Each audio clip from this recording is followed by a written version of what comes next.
네, 이어서 이 시각 누리꾼들이 관심을 갖고 있는 기사는 어떤 것들이 있는지 한번 살펴보겠습니다.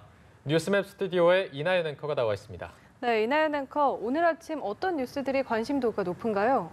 네, 오늘 아침에도 많은 뉴스들이 이렇게 화면을 꽉 채우고 있습니다. 오늘은 주로 사회면 기사들로 선정해봤는데요.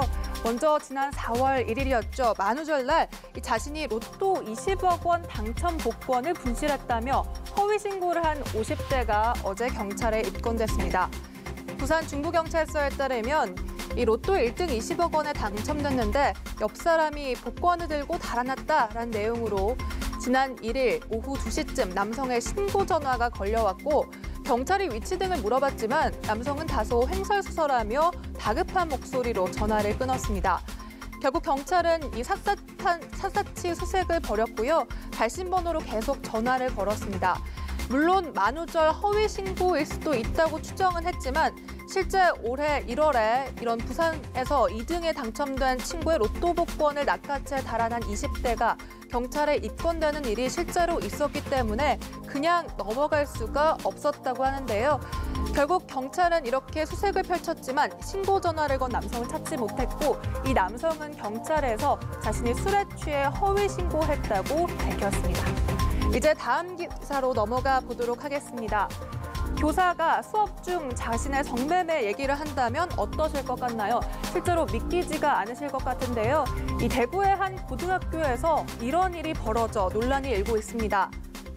지난 9일 오후 11시쯤 이 페이스북 고등학교 대나무숲 페이지에 누군가가 엄연히 불법인 성매매를 학생에게 재밌는 경험인 양 얘기해준 한 선생님에 대해 말씀드리고자 한다며 한 글이 올라왔습니다. 이 글쓴이에 따르면 선생님이 자신이 여행을 가서 성매매한 이야기를 썰풀듯 풀어주셨다면서 학생들에게 이 성매매 사이트 주소까지 알려줬고 몇몇 아이는 수업 시간에 그 사이트를 들어가 보기도 했다라고 밝혔는데요. 학교 측에서는 이렇게 글이 논란이 되자 진상 파악에 나섰다고 밝혔습니다. 이제 마지막 기사로 넘어가 보도록 하겠습니다. 초콜릿을 훔쳤다며 신상 정보를 공개한 편의점 주인에게 벌금 400만 원이 선고됐습니다. 이 편의점 주인은 자신의 편의점 앞문과 뒷문 모두에 이 초등학생의 신상 정보를 공개했다고 하는데요. A씨는 지난해 10월 30일 낮 12시쯤 자신이 운영하는 편의점 출입문 두 곳에 이 도난 사건과 관련한 초등학생 신상 정보를 담은 A4 용지를 게시합니다. 이 A4 용지 안에는 이 얼굴이 촬영된 CCTV 캡처 사진 그리고 초등학생이 다니는 학교 이름과 학년 등 정보까지 담겼다고 하는데요.